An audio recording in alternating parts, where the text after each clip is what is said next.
Okay. Go in. This is special occasion, so it's a great pleasure to introduce today's speaker, Professor Igor Pak from UCLA. He will be talking about the universality theorems in algebra and geometry. Thank you so much. And thank you, the organizers, for having me. And it's a great pleasure to be here. And I'm especially honored that you actually came here. This rainy, fiery day. I'm not sure I would have done the same thing, but maybe you're better people than I am. So, let's see. So I prepared a kind of Excuse me. a very broad talk about universality theorems.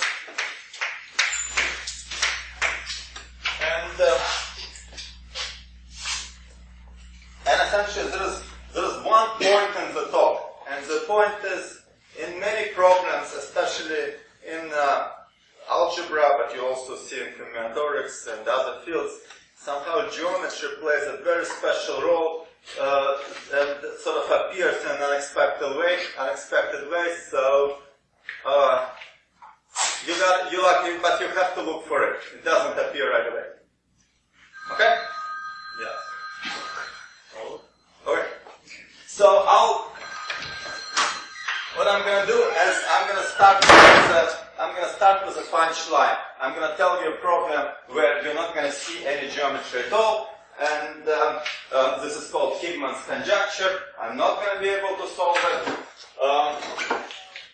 So this is a conjecture by Higman, and hopefully by the end of the talk, this is about 1960. By the end of the talk, I'll try to explain where does geometry come in.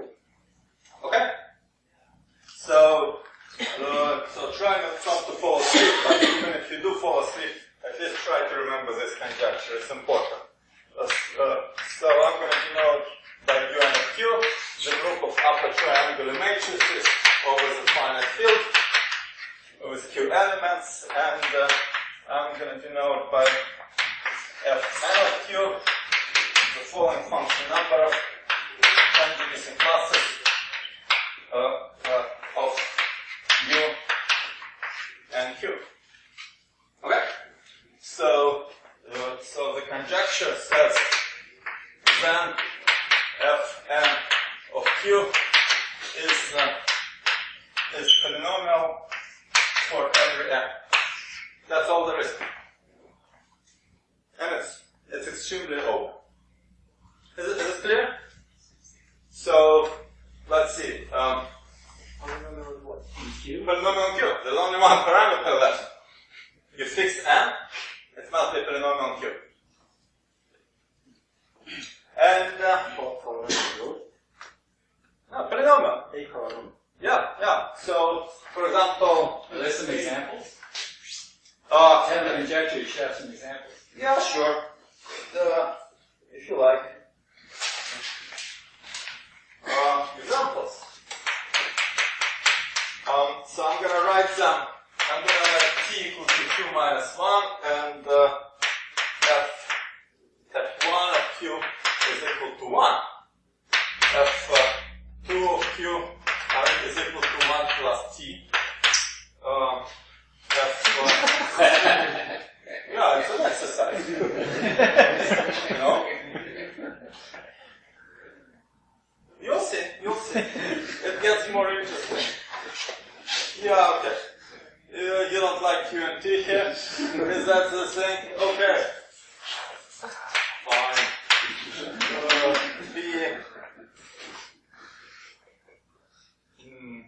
Yeah, I don't like it in that way. Wait, you can't do that. I know, so I'm going to write Q here and let you figure out what that means. Okay, so 3 is t squared plus 3t plus 1. The reason I'm doing it because these polynomials are actually nice. They seem to have non-negative integer coefficients, so let's see. I'm just going to do one more, even though I have them up to 8, but it gets boring the more you go. F4 of Q is equal to 2 2t cubed plus 7t squared plus 6t plus 1. Is that enough?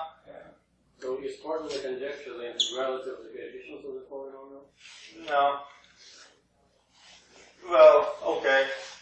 No negative integer coefficients in here. Somehow, the point I'm trying to make the conjecture is wrong, but everyone else thinks it's true. Okay? And I don't know what the answer is. Since we're so interested in this obscure conjecture, so Arrhenius and Vera-Lopez made the following conjecture in 2000, that the degree of fn of 2 is actually n times n plus 6 over 12, and by these brackets I mean the closest integer. So people studied that for quite a bit, and let me write here a theorem, not a terribly big theorem. So for n less or equal to 5, conjecture was checked by Higman himself. This is easy. For n 6, 7, 8, it was checked by Goodywalk and a few co-authors, but they actually messed up 8. So I'm not sure if one should give them credit at all. But for n less or equal to 13, this was done by this Arrhenius and Vera-Lopez people. This is 2000. And for n equal to 14, well, let me write it this way. We checked it all up to 16, and this is all by myself and my staff graduate student Andy Sofer. So, seem to be true. Okay? And well, and we checked that conjecture as well. We just computed the whole polynomial. And one tidbit of useful information. John Thompson, the algebraist, wrote a preprint called U and Q on 90 pages, where he developed the whole theory of that, trying to solve the conjecture, and that preprint has no theorems. Okay? It's just blah. But a lot of people I know who do representation theory have tried to do this conjecture, and it's always a failure. It doesn't work.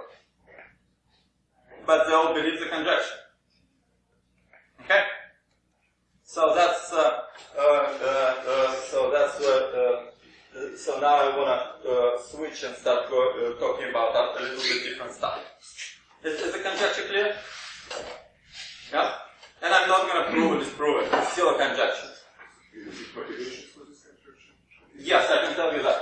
In general, by the way, I'm one of the friendly people. You can just ask me anything, any question you like. I can tell you about any part of the story, more story, and then there will be less of other stories.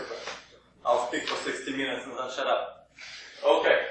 So, motivation. Let's do that. So, the motivation was the following. Higman wasn't interested in upper triangular matrices, but let me see if I have. Yes, I do. He was interested in the following function. Let P be a prime. He was interested in F and P.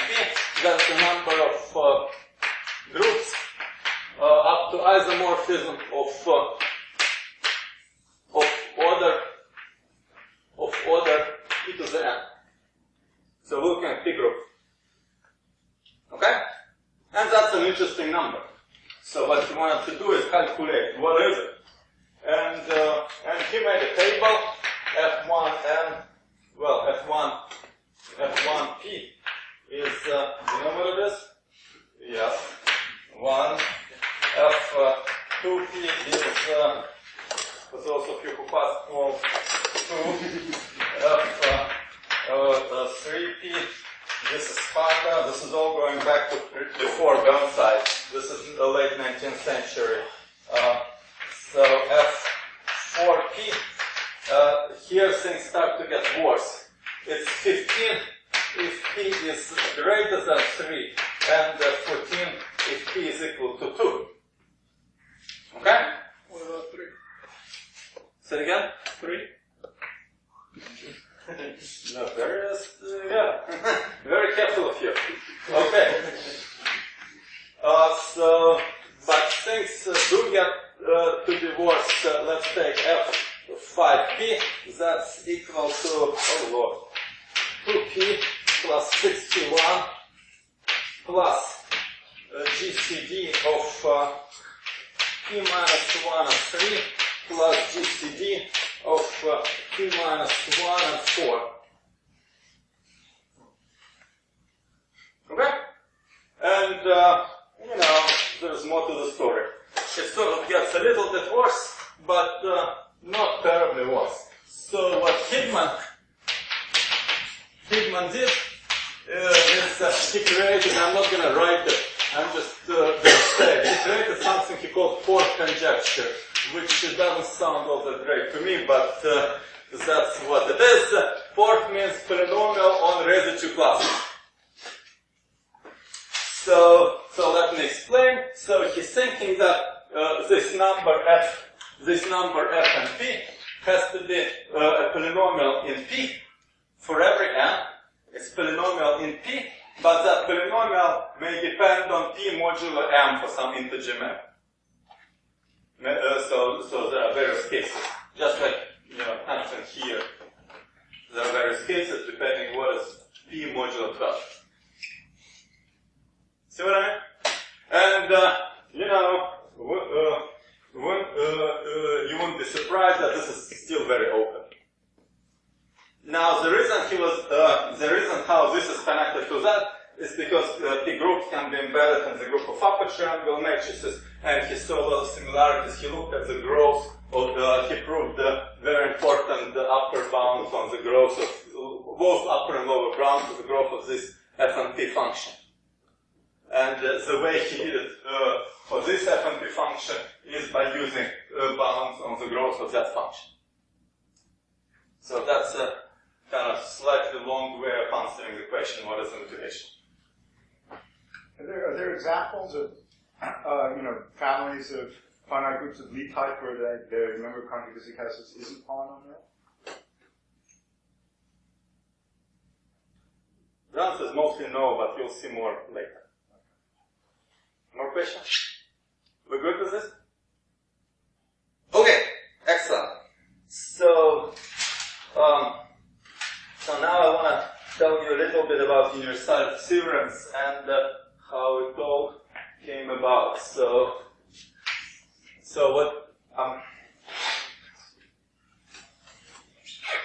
somehow this is a good time to kind of restart and wake up. Universality phenomena.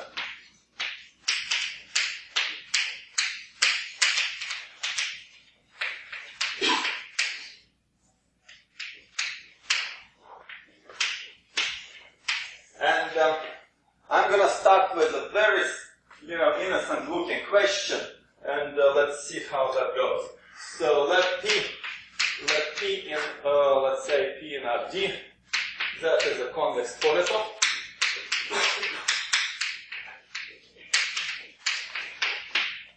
So what we're going to do is we're going to try to ask if, so the question is P always rational? Rational. And by that I mean the following. The important part of a polytope for us will be the facet structure of the facet classes. Okay? So which vertices belong to the same face is important. That's a combinatorial data. Now we know that our polytope has real coordinates. The question is, can we perturb, for example, vertices a little bit to make all coordinates to be rational? You see what I mean? So if the polytope is in the plane, the answer is pretty obviously yes. Everyone agrees with that? Yeah, you do better. Okay, so polygon is a plane, boom, you perturb the vertices, you're done. But what happens in R3? Can you do that? You don't know. Why not? Yeah, let's try. If it's say it's an icosahedron. If it's a regular icosahedron, coordinates are rational or not? No, they're not. It has square root of 5, right? Can you perturb it? Yeah, of course. You just perturb every vertex a little bit. Sounds good. Works out for icosahedron. Let's do it to the dodecahedron. Again, not rational polytope. Yeah? You perturb one vertex, you break the polytope. Yeah? You cannot perturb any vertex because then the pentagon will break. The pentagonal faces. Right? You cannot perturb the vertices. You have to perturb them somehow simultaneously. But of course, there is a really easy solution. You perturb the classes. Yeah? Perturb the hyperplane. You make them all rational. Boom, you're done. See what I mean? But what if your polytope is neither simple nor simplicial? Simplicial means all faces are triangle. Simple means it's dual to simplicial. What do you do? So the theorem. So the theorem by Stony in 1928 to prove that in dimension d equal to 3, the answer is yes. Every polytope is rational.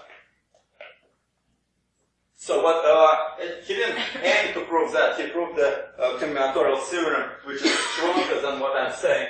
But essentially, he says that there is a order in which you can perturb face, perturb a vertex, perturb a face, perturb a vertex, to make every polytope into a rational polytope.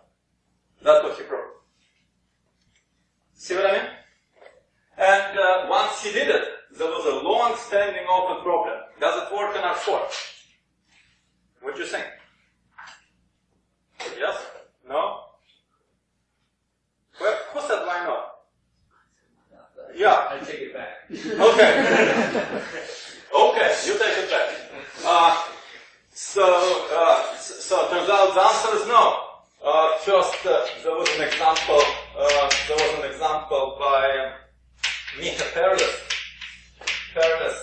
in this is the 1970s. And so he found an example for in d equal to 8. But later, there was a remarkable theorem. I'm gonna, so this is one of the first universality theorems due to Mnev, and so extension of that was done by Richard Gerbert and Sigler. I can tell you exactly what each of them did, which says the following. I'm gonna try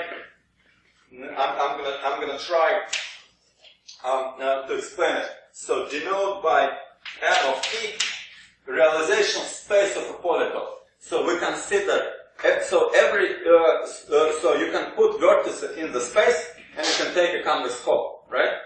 Consider all possible ways of doing it, which give you a polytope which is combinatorially P.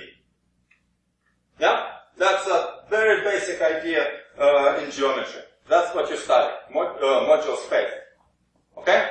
And what Mnev proved, and they further sharpened, is that this M of P can be anything. It can be any. So for example, it can be any algebraic variety.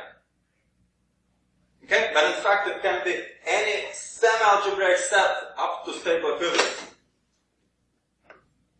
So I'm going to write the word any without any of these complicated words. So somehow it's a very basic idea. You take combinatorics, you're saying combinatorics, it codes everything. Okay? So if you have a set of algebraic equations and inequalities, you can't over Z. Everything has to be over Z. You can't find the combinatorics giving a polytope so that the modular space of that polytope would be whatever you want it to be. You see what I mean? So now, of course, you can just encode equation x squared equal to 2 and boom, you're done. But that's like nothing. That's a tiny speck of the giant number of possibilities that you're given. That's the universality theorem. This is so Mnev did it at 1988, and he showed that this is true in dimension large enough. And Richter, Gerbert, and Sittler did it in dimension 4. So they showed that d equal to 4 is, maybe I should write it this way. D equal to 4 there are already 4-dimensional polytopes which you have this phenomenon. So for every semi-algebraic set, there is the polytope which satisfies all that. 4-dimensional polytope. So in dimension 3, everything is still terrific. In dimension 4, everything is terrible. What's the relation between the algebraic set and the dimension in which the polytope exists? No, the relation is 0. In 4 dimension, everything exists. Always in 4. In 4. That's what Richter, Gerbert, and Sittler did. In 4 dimension, everything exists. Mnev somehow dimension did depend on your semi-algebraic set. But they kind of removed that. In 4 dimension, everything is already terrible. And this shows that it's this is very non-visual. We kind of think we understand polytopes in 3 dimensions. We really don't. In dimension 4, we know nothing. That can be really hard. Okay? Is this clear? What would be the easiest example of the rigid polytope? The spheroid is just one point. This is one of those questions that. So remember, I told you it's about up to standard stable equivalence. So basically, tetrahedron. It's all realizations are the same. So we need to mod out by something. Otherwise, you can always make a parallel translation of a polytope. So what is the stable equivalence? Oh, Roughly. yeah, it's basically you are allowed to multiply by. So this is let's do everything over C. You are allowed. This is like power of C times power of C star. There is an action of a torus. I really don't want to answer. But I can if you make me. But let me know. So you're saying the equivalence of such a whole tetrahedron will be the same. Yeah. Essentially, you have to fix something. You have to start somewhere, and then build your polytope from that point. Otherwise, you can always make a kind of like projective transformation of a polytope. It's always there. You cannot get rid of that. When you say tetrahedron, you mean 4? Well, tetrahedron I mean 3 dimension, but this, for synthesis is the generality. We good? Can I move to the next story? So this is one of the oldest story with polytopes, and so lots of people know about it. Why tetrahedron? Something simpler doesn't work? I'm lost. What are you asking about? Well, you said tetrahedron is the first example. Well, the point is the first example, nothing smaller. But it's an example of what? It's not an example of a rational polytope. So somehow the point would be that there exists irrational polytopes. There are polytopes which are not realizable on any, for example, finite extension of Q. There are truly terrible polytopes which have disconnected realization space, polytopes which have a realization space homomorphic to a torus, whatever. There are just terrible polytopes around. They're hard to imagine, but they do exist. I'm not friends with them. I don't know them personally, but that doesn't mean anything. So I'm hoping you remember this conjecture. I'm already erasing it. So how constructive is this theory? Completely constructive. Really? Just because it's constructive doesn't mean that the resulting polytopes are small, they're gigantic. But, you can make relatively small ones. Why don't I change let me tell you a slightly smaller story. It's going to be a little more self-serving. So this is polyhedral arrangements. Actually, I didn't want to talk about this story at all. So here here is the question. I'm gonna, this is gonna be something that you can understand kind of in R3. So I'm gonna allow you to, already in R3, I'm gonna allow you to put, to have polytopes which are attached together. Okay? Instead of having one three-dimensional polytope, I allow you to have several three-dimensional polytopes. Is this clear, Melanie? And this is still a combinatorics. I'm telling you which of these polytopes are attached to each other along which face. It's always going to be face to face. And the question is going to be similar. Can you perturb the vertices so that everything becomes rational? The building blocks are still convex? Yeah. So the answer is no. So this is a theorem by myself and my former student Stedman Wilson. That there exists, I'm going to write it this way, universality theorem here. And what I mean by that is the following. I'm going to take building blocks to be just triangular prism and a simplex and a tetrahedron. Turns out that I can arrange polyhedral arrangement out of mostly triangle prism and tetrahedron, so that the realization space can be as bad as you like. And in fact, one can make them non-overlapping, etc. So the example we constructed, the resistant irrational polyhedral arrangement with 1277 triangular prisms and one tetrahedron. Yeah, this can be possibly improved a little. I don't know, but not all the way to like 20, no way. So what I'm saying is, are these things connected? Yeah. So how do you attach 1277 prisms together? Very carefully. Do you have restrictions on the angle? And in fact, I'm not doing a computer talk. If I was, I would just show you. We have like a Java applet where you can show what it looks like. It's a giant thing, but we computed everything. Yeah, sorry.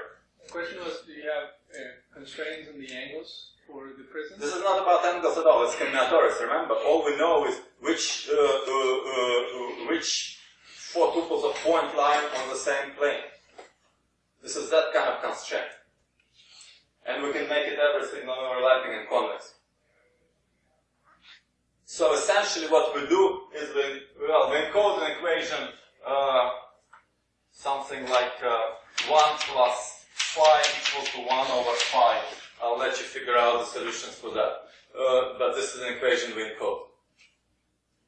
And we do it in a complicated way.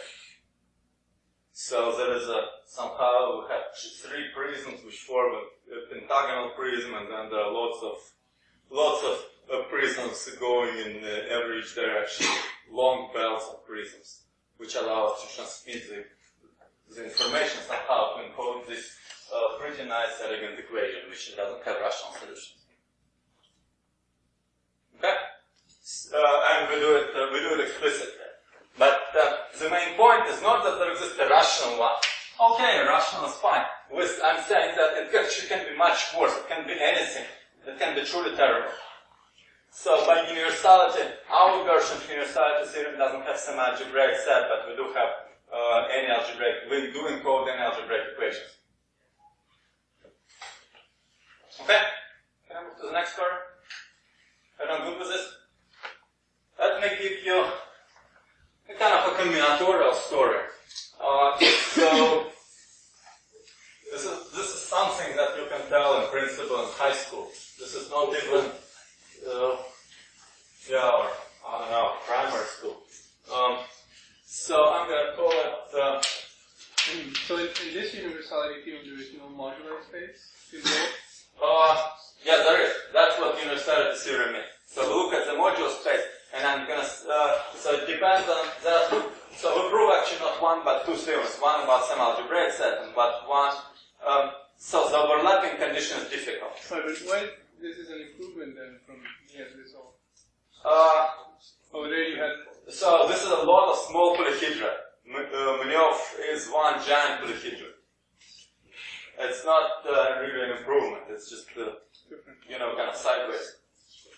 So I'm gonna look at the circle and intersection graphs.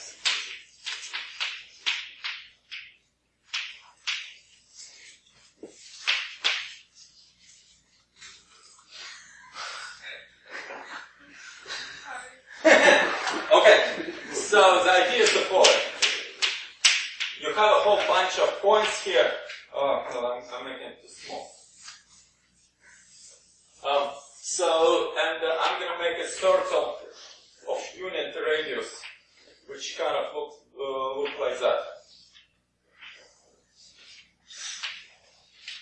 And yeah, I don't know if this is a whole unit radius, but let's say that. And what I do is I make a graph. Do I have colors? No. Oh yes. So what I do is I'm just gonna connect the circles which intersect by an edge. Okay? That's a graph. So now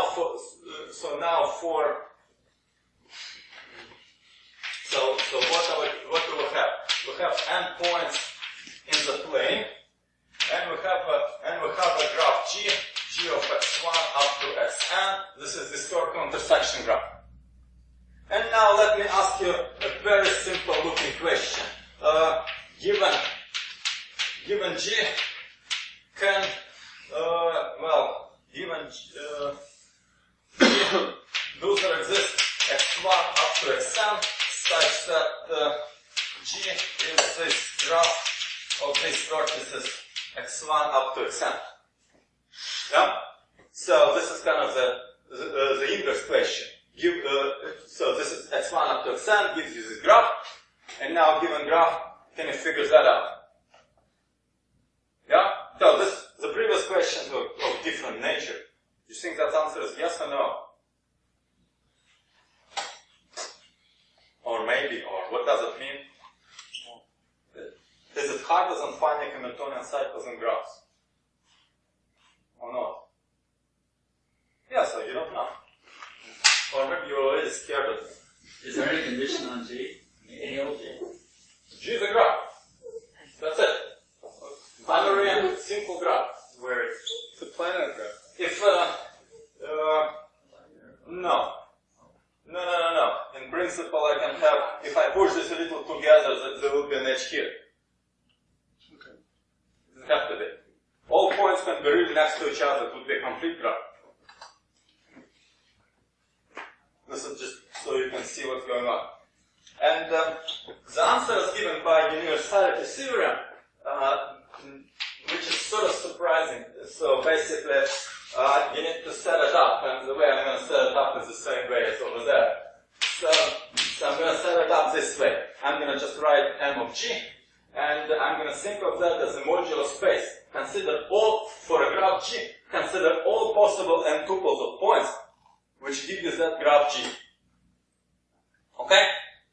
Now this can be any, and by any I do mean any semi-algebraic set. Okay? You have to get rid of parallel translations and rotation. Yeah, it can be empty, obviously. Yeah, you can have, in fact, that's actually pretty easy to do. You have like lots of points next to each other, and one point next to some of them, but not to all of them. Connected to some of them, but not to all of them. That's an impossible configuration. It's very easy to set up. So the question is, what can this realization space be, or modular space, if you like? And I'm saying that it can be any semi-algebraic set. So this question is really about any semi-algebraic set. Does there exist a solution? Okay? And that's hard. Man, that's hard. That's very close to this space. It's a little bit below this space. But it's way above NP, above AM, MA, whatever you like. it sits very high in the polynomial hierarchy. But I'm not going to explain what that means if you don't know already. Okay? So the moral of this is that this implies that Q is hard, in particular NP hard. So it's hard to find Hamiltonian cycles, hard to find recurrence, hard to figure out, probably hard to figure out whether there exists a realization of the graph. But it's harder than NP hard. It goes further than that. You see what I mean? Yeah. Okay? Good. So that's the next story. So now, let me see. I want to go back. Do you want more geometry stories or you're okay? Do you see how, let me go over general principle. I'll tell you one more story. Is there a relation between these stories besides the word universal? Yes. You want to ask me what is it? Yeah, right. And so basically, Mnev universality theorem is based on a lemma. The lemma is of the following type. Is suppose you're given, so you want to find that configuration. So you have a whole bunch of, let me write it this way. So do you know what the matroid is? No. I'll say it in terms of, so points and lines. Let's call this a story. So suppose you have a combinatorial data, which points lie on which lines. So you have a whole bunch of points and lines, and you know which lines contain which points. Okay? Now, given so Mnev was interested, can you make this arrangement to be rational? And that's very easy to show that it doesn't have to be. Then he was interested, can you make this arrangement, the modular space of this arrangement to be anything? And the answer is yes. Realization space, modular space of this of the arrangement can be anything at all. So if this call this arrangement A, and now if you write M of A, that's any. So this is a key lemma to the whole story. So what Mnev did is he showed how to start with an arrangement and build a polytope whose realization space basically emulates the realization space of points and lines. And essentially what everyone else does is uses the same lemma. They all use this basic tool. But they also, work hard to improve on that, and that's pretty hard. You have to be, so for example, I think this is like 100 pages. This is a really hard theorem about the sort of intersection graph. That looks very simple, but the simpler it gets, the harder it is to prove. Mnev theorem, you can, I have a book which, not an advertisement, it's free on the web, and you can get essentially in a few pages the Mnev theorem. You can figure out how that works, and including that, that's actually one page, which is really easy. This points and lines are in the plane? Yes, in the plane. Yeah, so that looks very basic. In fact, this corresponds to a matroid of rank 3, but I'm not going to explain what it is if you don't know. It sounds like there's no one around to teach matroid theory. You might want to fix that. Well, Should advertise? no, I'm not a client.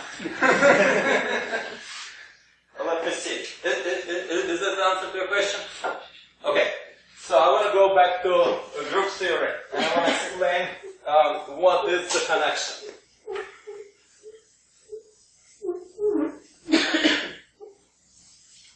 Let's see. Let's get rid of the word pork.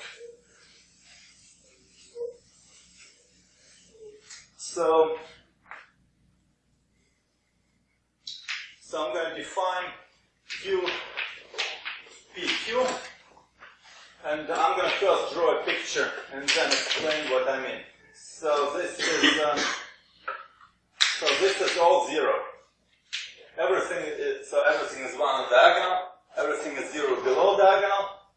Now, so here we're forced to have some extra zeros. Okay, so we have few forced extra zeros. And I call this group, I call a group of these matrices UPQ, where P is a poset on numbers from 1 up to n, and these forced zeros are in location ij if I less than j and I is not smaller than j in the order in P. Okay? So if they're comparable, I allow anything. If they're not comparable, I force 0. Clear? So when P is just a chain, so n chain, we have UPQ is exactly what I called UN cubed earlier. See what I mean? Because then everything is comparable, so there are no forced zeros. And it's a theorem, also not mine. This is Halashi and Palfi. This is 2012. Palfi has an answer here, which says that so what I'm going to write is a universality theorem for these families of groups. And I'm going to write it slightly more precisely. Number of conjugacy classes of UPQ is equal to number of solutions, this number V of Q, where V can be any algebraic variety over Z. So I take algebraic variety and I look at the number of solutions, let's say Q is a prime, modulo P. Okay? And I claim that for every V, the way to read it, for every E, there exists P, so that the number of conjugacy classes in UPQ for every Q is the same as number of points over a Q in this algebraic variety. Okay? So even though this is doesn't look exactly like universality theorems I told you, I want to make sure you understand that this is a type of universality theorem. I'm saying that this thing can get really, really bad. It's basically awful. Okay? So you can get, so this number doesn't have to be a polynomial at all for general. Remember, we're fixing P or M. That's fixed. And we're changing only Q. And I'm saying that if you have, if you're encoding equations, something like x squared equal, well, let's encode some simple equation, 2x equals to 0. Yeah? Modulo, in odd characteristics, that's not going to have much of a solution. Okay? It's going to be very different in odd and even. But you can encode all kinds of elliptic curves on anything you like. It's still going to work. So this is saying that this number is really can be really bad, and one should not hope for the Higman type theorem here. Okay? And now this is this clear? Yeah? And now I'm going to make an effort to explain how this related to Higman's conjecture. So obviously these are subgroups of a group of upper triangular matrices. But it could be that for upper triangular matrices this is still a polynomial. So when you have U and Q, the number of conjugacy classes is still polynomial. And I claim that no, this is not going to happen. Okay? I cannot prove it, but I'm going to try to make some kind of heuristic sense out of it. So let me do that.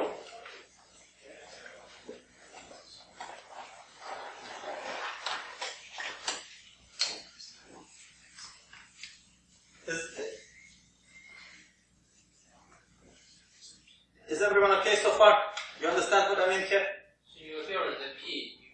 This is not mine, this is their theorem. Yeah? In this theorem, that you allow P to vary. Yeah, again, for every, the way to read it is for every V, there exists P. That's how we read this. Such that, this is true. Such that, and then, that's how you want to read it. But it's the same way as you're reading all the previous theorems.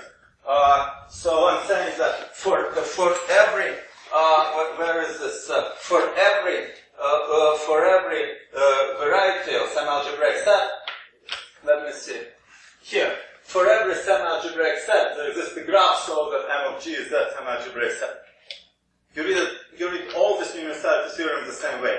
I'm saying that combinatorics is too simple. Geometry is hard. Geometry can be anything as bad as you like, and it's encoded by combinatorics. Even though combinatorics could be separately simple in small examples. So Q doesn't play any role in this part. Well, it's crucial in the conjectures. It's crucial in this formula. That's just your coefficients, right? No, this is over. This is over the finite field. Right, that's right. Yeah, so over different field, I'm saying the behavior is very different. In fact, Halash and Patrick gave an example. The example kind of involves about 5 to the 6 times 5.6 times 10 to the 6, about 5.6 million. This is n. So they found an example of P with 5.6 million elements, for which this for which the number of conjugacy classes is irrational, such that the number of conjugacy classes of U PQ, well, what am I saying? This is non-polynomial. Okay? And that's not sharp. So here is our result with the software. So this is, 2014 plus, but we already have it written out. So we have n equal to 13 is good enough. So we found the way of much better encoding of a nasty matroid. And in this case, I can actually explain what I mean by that. So this is a configuration of points and lines, which is really a projected plane over F2. Somehow, if you think of a projected plane over F2, you cannot push it over F3. It just doesn't work. Or over reals, for example. Or over real numbers, there are no 7 points and 7 lines, which contain each line containing 3 points. It's a really nice exercise. Well, kind of high school exercise. And that's the key to the story, because now realizations over powers of 2, there is a large number of them. Over powers of 3, there is none. Or any other prime. See what I mean?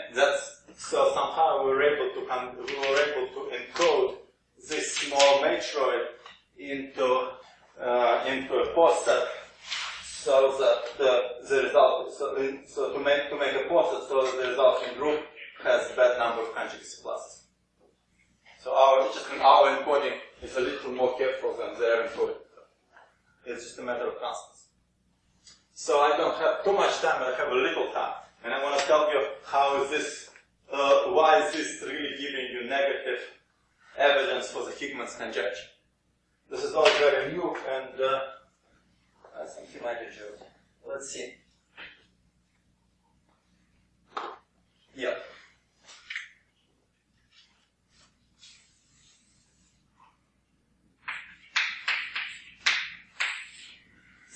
So we proved 2 theorems.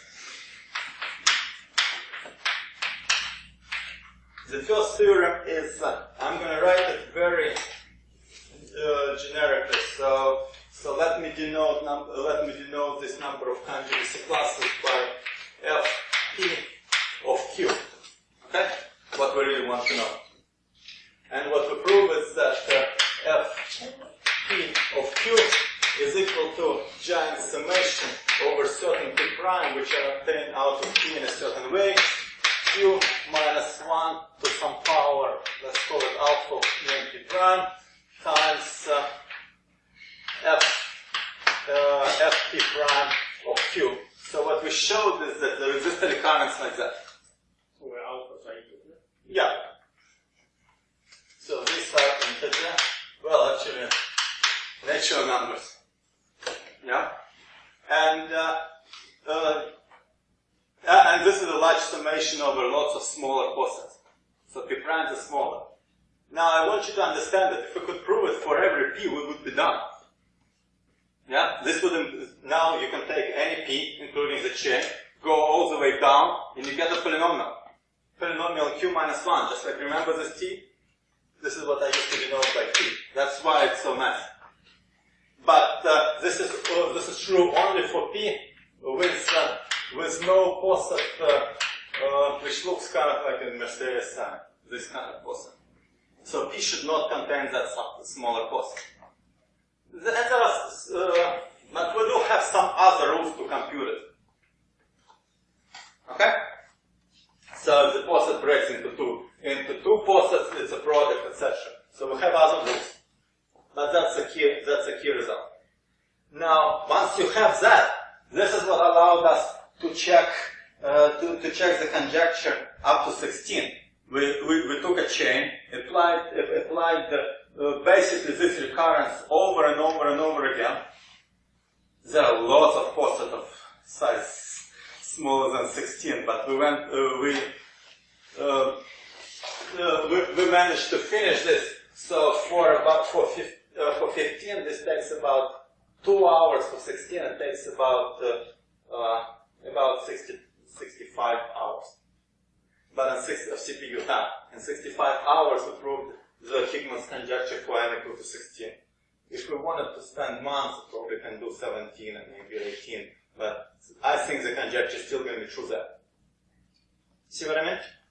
But I think the conjecture, so my conjecture is that n equal to 55, the Higman's conjecture is false.